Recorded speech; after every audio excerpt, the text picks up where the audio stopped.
Gormagad Las Cancorla.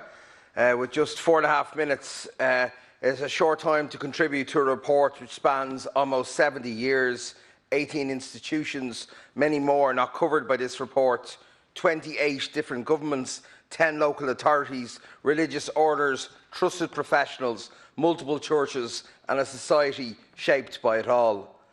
The report outlines the difficulty in providing an executive summary, and in drafting my words today, I had some understanding of that difficulty. But I think it's fair to say that the Independent Commission has failed to provide an executive summary which does justice to those who were uncared for in these institutions. In fact, in reading the full report, I feel that the Commission has done a disservice to its work in presenting this executive summary. And I think primarily the line that there was no evidence that women were forced to enter mother and baby homes by church or state has proved offensive. And I believe it does not take into account the impact of the society which this report itself condemns. There may not have been a court which sentenced these women to these institutions, but the court of public opinion dragged them there without mercy.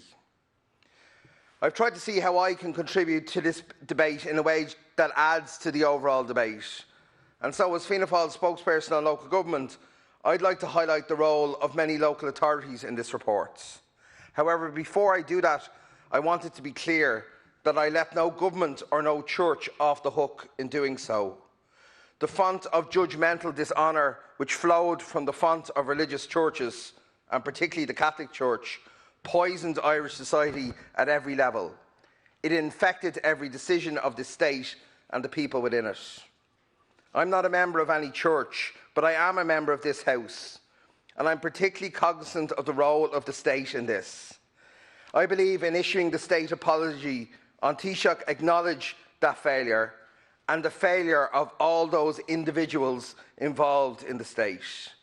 You see, it's hard to pin guilt on a society, but it is clear that people at every level, office holders, were guilty of failing to ask the hard questions even when the evidence was available before them. As a people, we did not ask the hard questions. Right from the very top, from ministers for local government and public health, and I wish I had time to name each one of them, right down to inspectors and local authority officials, with few exceptions, few questions were asked. I was taken back by so much of this report, but the evidence that when finally the payment for unmarried mothers was introduced in 1973, not one member of this House spoke on that occasion other than the junior minister introducing it. It's an indictment of the body politic and the media around that society. Post-independence, many local authorities inherited a system of workhouses. They relied on religious orders to staff them. They paid them as staff of the local authority. They funded them. They expanded them. Councillors and officials even met within their walls. When presented with the neglect, local authority staff often were deferential to Catholic hierarchy, sometimes allowing conditions of neglect to continue to wait out the departure of a difficult bishop. Some provided decent burial and burial records, but others failed to account for where the innocent dead were buried.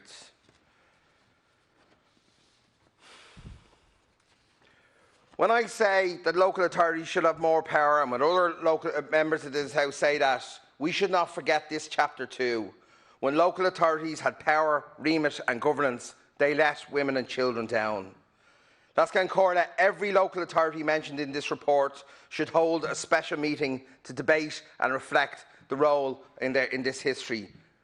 Ultimately, the only way we will make this right is to implement the findings, provide redress for all those who suffered, not just those on one side of an arbitrary decision in 1973, and importantly, provide access to birth information.